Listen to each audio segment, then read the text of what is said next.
17.3 Whole genome sequencing. By the end of this section, you will be able to do the following. Describe 3 types of sequencing.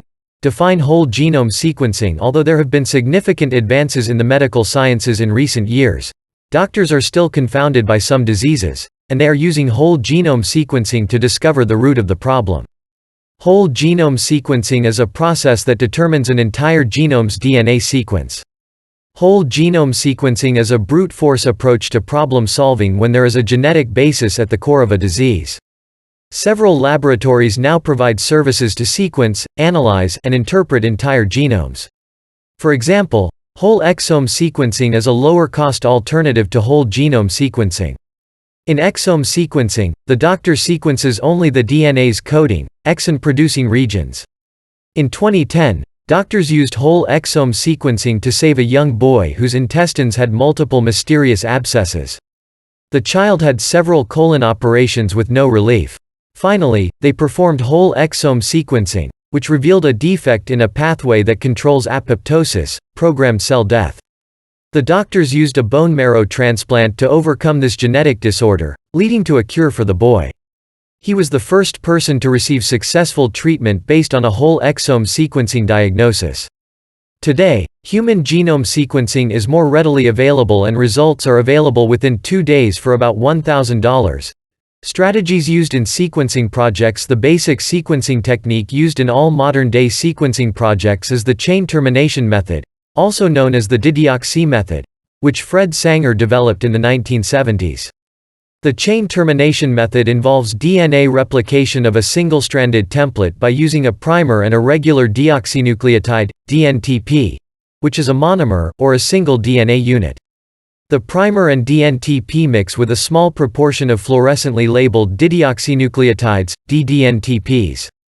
The ddNTPs are monomers that are missing a hydroxyl group, O, at the site at which another nucleotide usually attaches to form a chain, figure 17.13. Scientists label each ddNTP with a different color of fluorophore.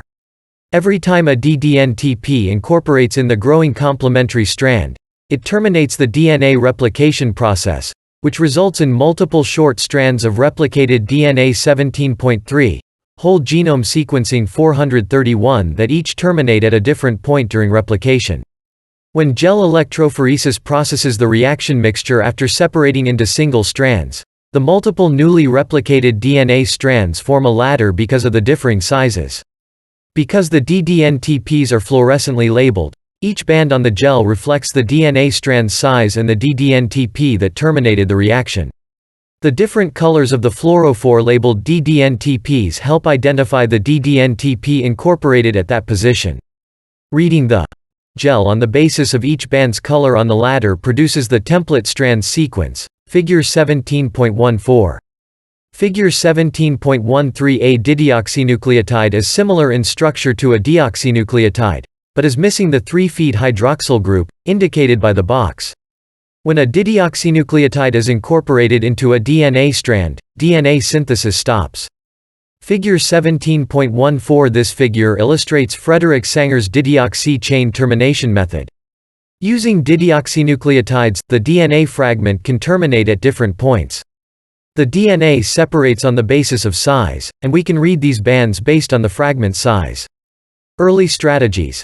Shotgun sequencing and pair-wise end sequencing. In shotgun sequencing method, several DNA fragment copies cut randomly into many smaller pieces, somewhat like what happens to a round-shot cartridge when fired from a shotgun. All of the segments sequence using the chain sequencing method. Then, with sequence computer assistance, scientists can analyze the fragments to see where their sequences overlap. By matching overlapping sequences at each fragment's end, scientists can reform the entire DNA sequence. A larger sequence that is assembled from overlapping shorter sequences is called a contig. As an analogy, consider that someone has 4 copies of a landscape photograph that you have never seen before and know nothing about how it should appear.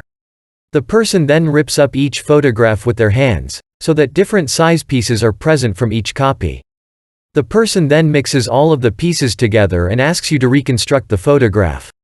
In one of the smaller pieces you see a mountain. In a larger piece, you see that the same mountain is behind a lake. A third fragment shows only the lake, but it reveals that there is a cabin on the shore of the lake. Therefore, from looking at the overlapping information in these three fragments, you know that the picture contains a mountain behind a lake that has a cabin on its shore.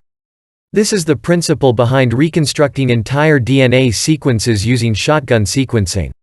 432 Chapter 17, Biotechnology and Genomics, access for free at openstax.org.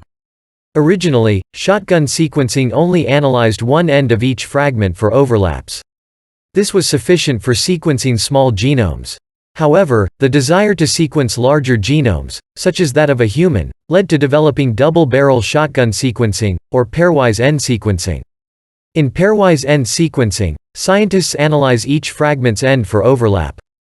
Pairwise end sequencing is, therefore, more cumbersome than shotgun sequencing, but it is easier to reconstruct the sequence because there is more available information. Next-generation sequencing. Since 2005, automated sequencing techniques used by laboratories are under the umbrella of next-generation sequencing, which is a group of automated techniques used for rapid DNA sequencing. These automated low-cost sequencers can generate sequences of hundreds of thousands or millions of short fragments, 25 to 500 base pairs, in the span of one day. These sequencers use sophisticated software to get through the cumbersome process of putting all the fragments in order.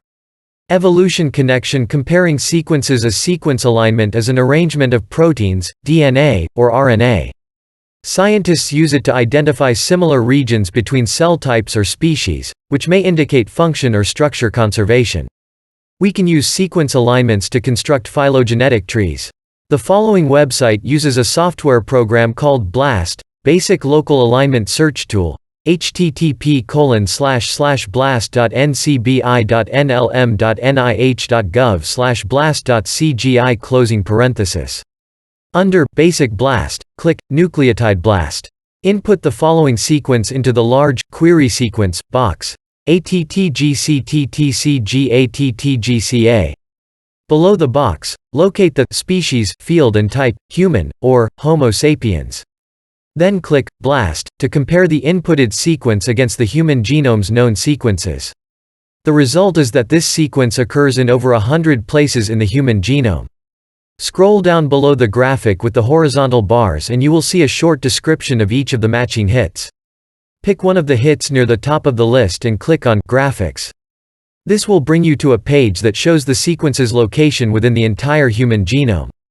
You can move the slider that looks like a green flag back and forth to view the sequences immediately around the selected gene. You can then return to your selected sequence by clicking the ATG button. Use of whole genome sequences of model organisms. British biochemist and Nobel Prize winner Fred Sanger used a bacterial virus, the bacteriophage FX174, 5368 base pairs, to completely sequence the first genome.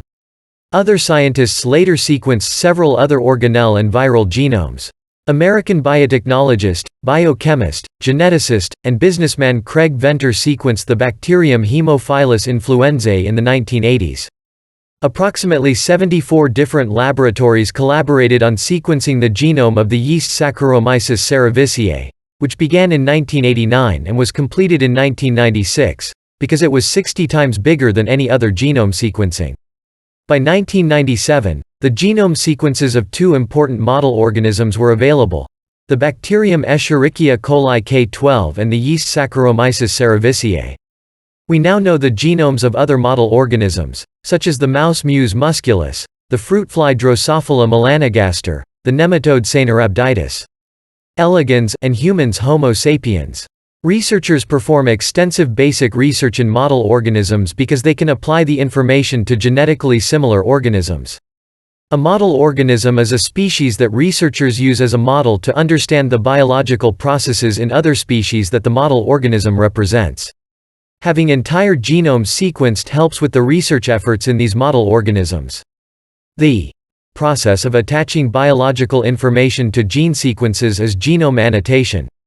Annotating gene sequences helps with basic experiments in molecular biology, such as designing PCR primers and RNA targets. Link to learning. Click through each genome sequencing step at this site, http://openstax.org/l/DNA_sequence. Genome sequence uses DNA microarrays are methods that scientists use to detect gene expression by analyzing different DNA fragments that are fixed to a glass slide or a silicon chip to identify active genes and sequences. We can discover almost 1 million genotypic abnormalities using microarrays, whereas whole genome sequencing can provide information about all 6 billion base pairs in 17.3, whole genome sequencing 433 the human genome. Although studying genome sequencing medical applications is interesting, this discipline dwells on abnormal gene function. Knowing about the entire genome will allow researchers to discover future onset diseases and other genetic disorders early. This will allow for more informed decisions about lifestyle, medication, and having children. Genomics is still in its infancy, although someday it may become routine to use whole genome sequencing to screen every newborn to detect genetic abnormalities. In addition to disease and medicine, genomics can contribute to developing novel enzymes that convert biomass to biofuel, which results in higher crop and fuel production, and lower consumer cost. This knowledge should allow better methods of control over the microbes that industry uses to produce biofuels. Genomics could also improve monitoring methods that measure the impact of pollutants on ecosystems and help clean up environmental contaminants. Genomics has aided in developing agrochemicals and pharmaceuticals that could benefit medical science and agriculture. It sounds great to have all the knowledge we can get from whole genome sequencing. However, humans have a responsibility to use this knowledge wisely.